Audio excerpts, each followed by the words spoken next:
Euzubillahimineşşeytanirracim. Bismillahirrahmanirrahim.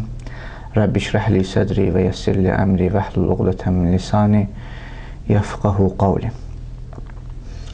Biz əqaid mövzusunda dərsimizi davam etdiririk və qısa demək istərdim ki, ümumiyyətlə bura qədər qeyd etdik ki, əqaiddə müxtəlif mövzulardan ki, biz söhbət edəcəyik, bəhs edəcəyik.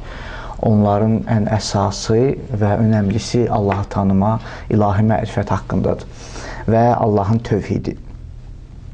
İlahi mərifət haqqında biz söhbət etdik geniş və ilahi tövhid, Allahın tövhidi mövzusuna da başladı və Allahın tövhidi mövzusunda biz qeyd etdik ki, tövhid 3 qismə bölünür. Zatda tövhid, sifətdə tövhid və feildə tövhid. Və zatda tövhid haqqında qeyd elədik ki, zatda tövhid özü iki hissədən ibarətdir. Vahid və əhəd.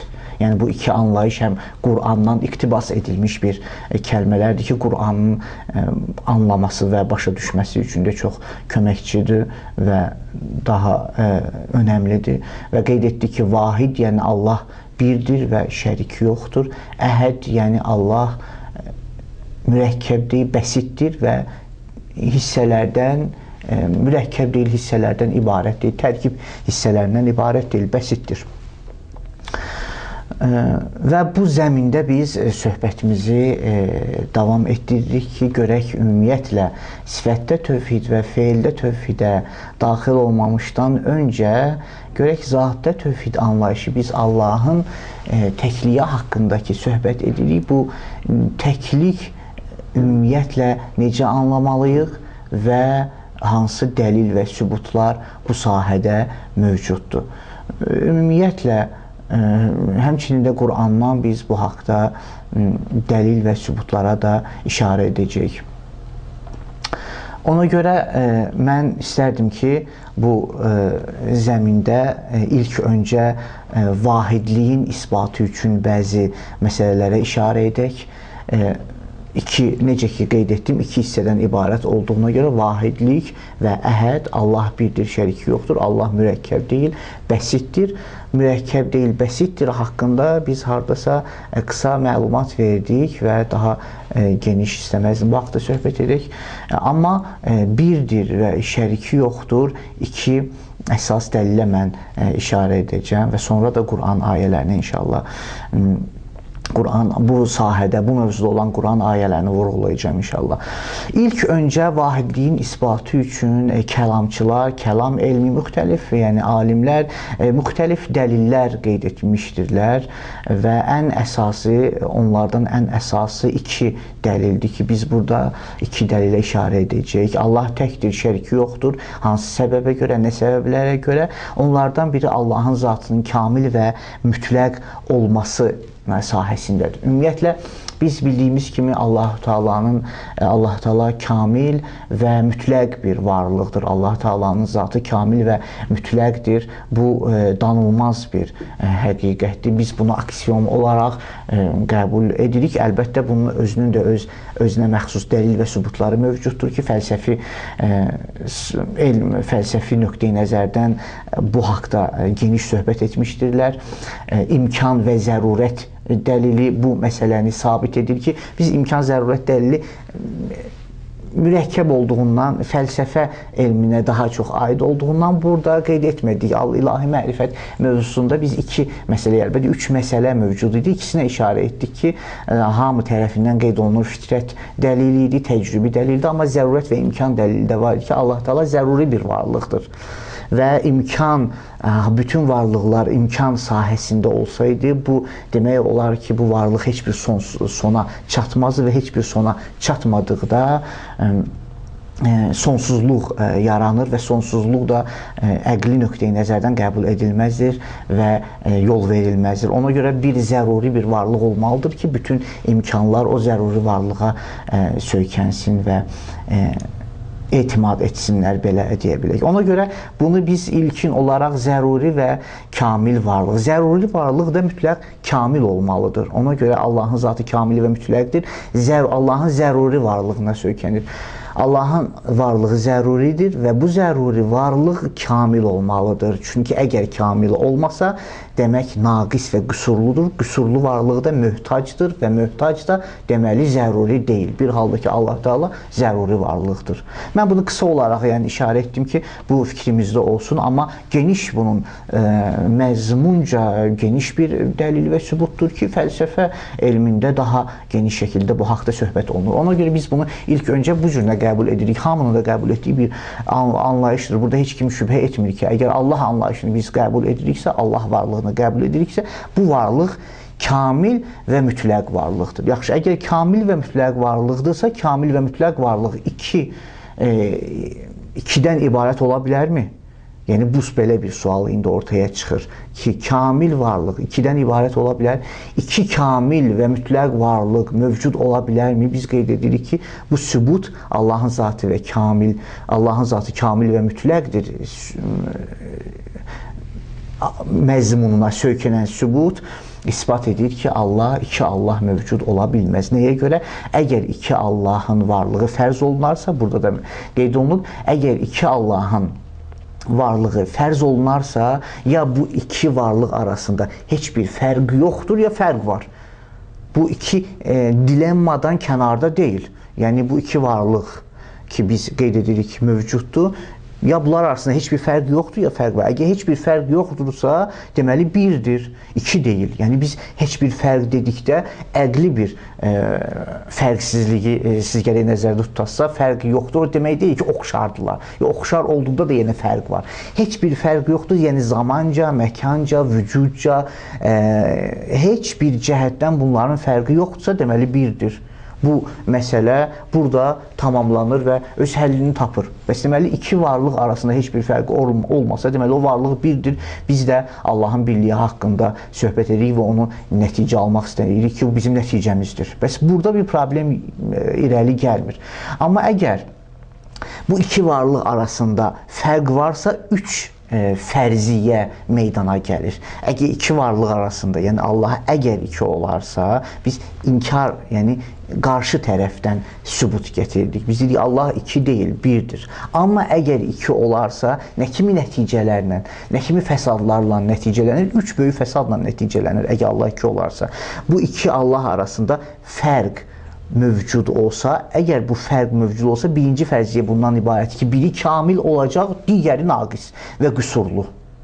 Yaxşı, əgər o iki Allahdan biri kamil, digəri qüsurludursa, burada yəqin ki, biz ikisini Allah hesab etmirik, əqli nöqteyi nəzərdən və adi, yəni sadə bir təfəkkürlə düşünmək olar ki, nəticə almaq olar ki, kamili, onlardan kamili məhz Allahdır. Çünki ilk öncə qeyd etdik ki, əgər Allah anlayışını biz qəbul ediriksə, bu Allah anlayışı zatında kamil və mütləqdir.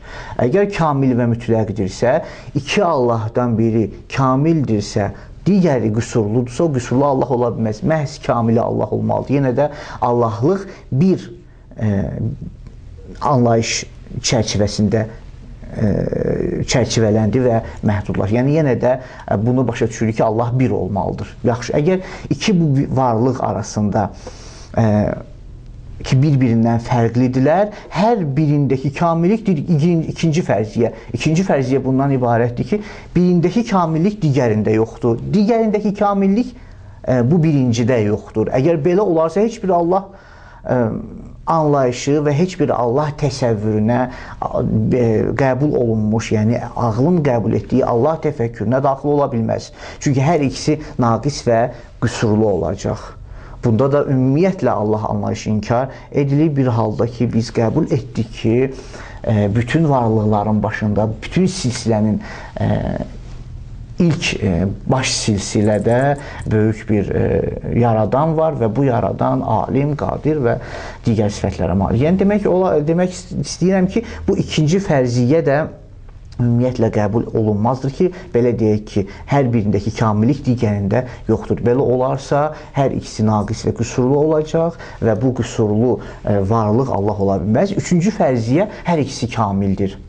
Üçüncü fərziyyə, hər ikisi kamil olarsa, bu fərziyyə də yenə kamil Allahlar, yəni biz iki varlığı kamil hesab etsək, Bu fərziyyə də yenə də məqsədə uyğun deyil. Necə ki, sonra da biz işarə edəcəyik ki, belə bir iki kamil varlıq heç vaxtı varlığın ahəngdarlığı ilə uyğun deyil. Bəs ümumiyyətlə biz ilk öncə qəbul etdiyimiz kamil və mütləq Allah anlayışı üzərində təsəvvürümüzü qursaq, əgər biz kamil və mütləq təfəkkürü üzərində fikrimizi, fərziyyələrimizi qursaq, görərik ki, bir Allahdan başqa digər Allahın mövcud olması heç də məqsədə uyğun deyil və qəbul edilməzdir. Necə ki, işarə etdik. Çünki əgər iki olsalar, ya biri kamildir, digəri qüsurlu, məhz kamil Allahdır. Yenə də bir Allah oldu. Ya birində olan kamillik digərində yoxdur, digərində olan kamillik birində yoxdur. Bu da hər iki Allahın qüsurlu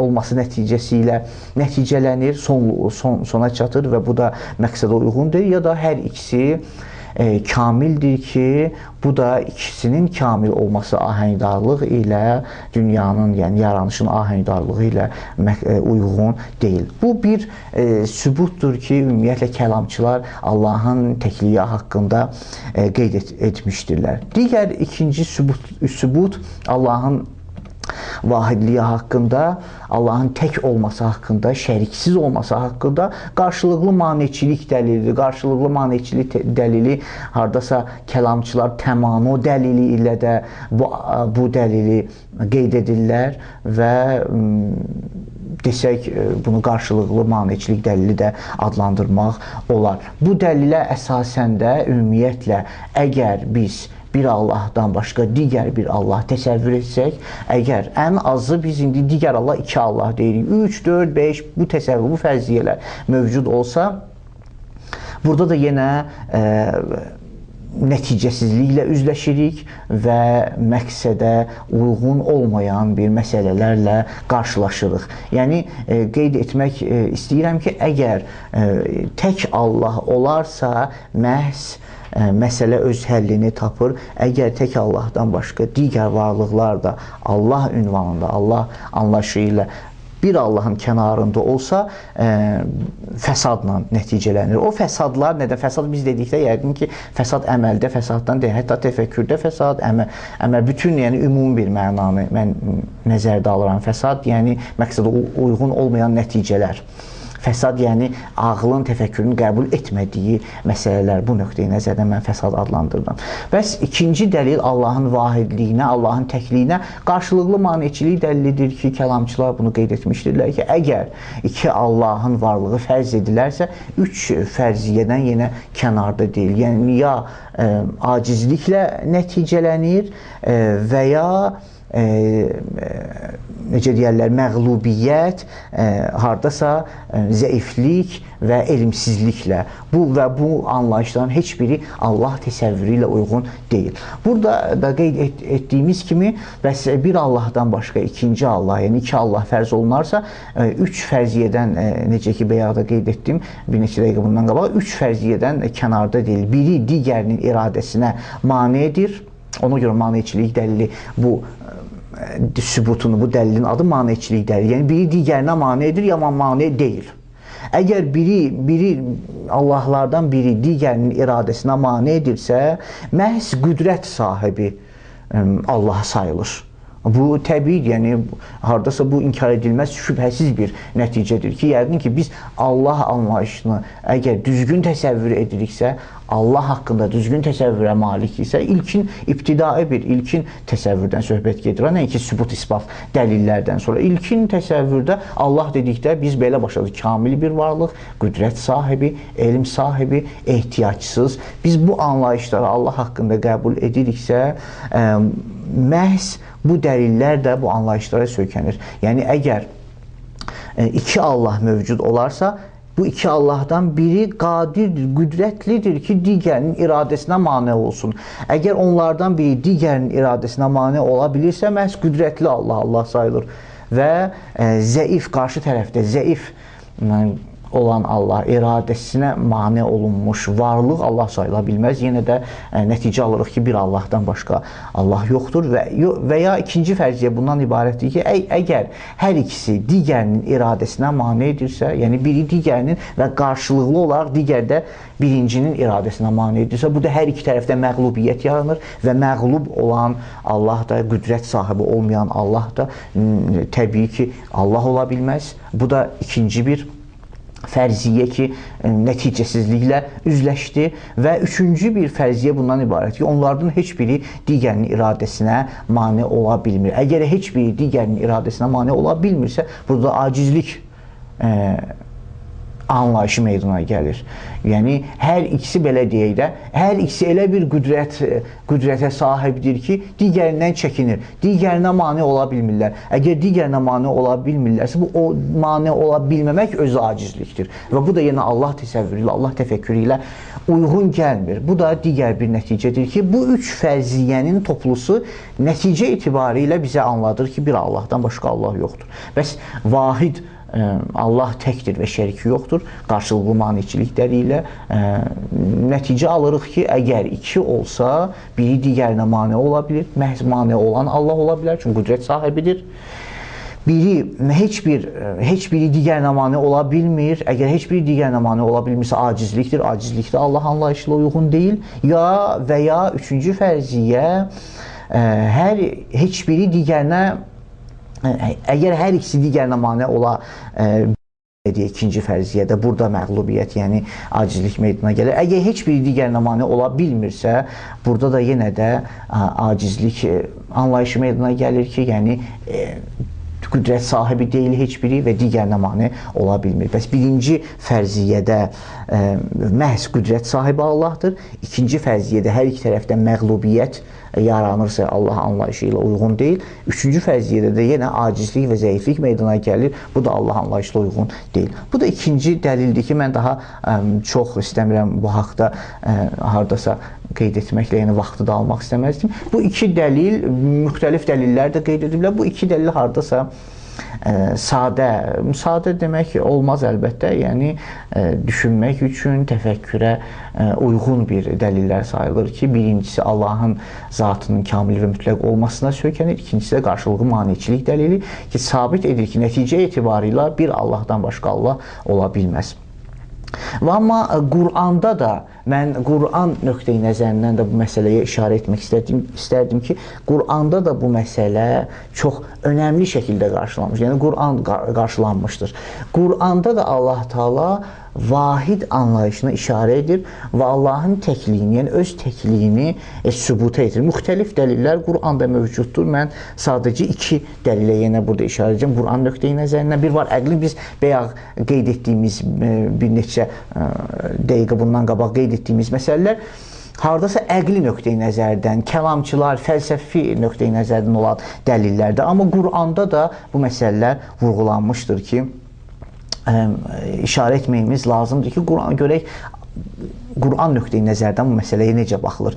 Birinci məsələ varlıq aləminin ahəngdarlığı məsələsidir ki, ümumiyyətlə, əgər Quran yəni bu məsələni belə qoyur ki, əgər iki Allah mövcud olsa, varlıq aləminin ahəngdarlığı bir-birinə dəyər və nəzm və nizam mövcud olmaz. Ona görə buyurur ki, Allah Teala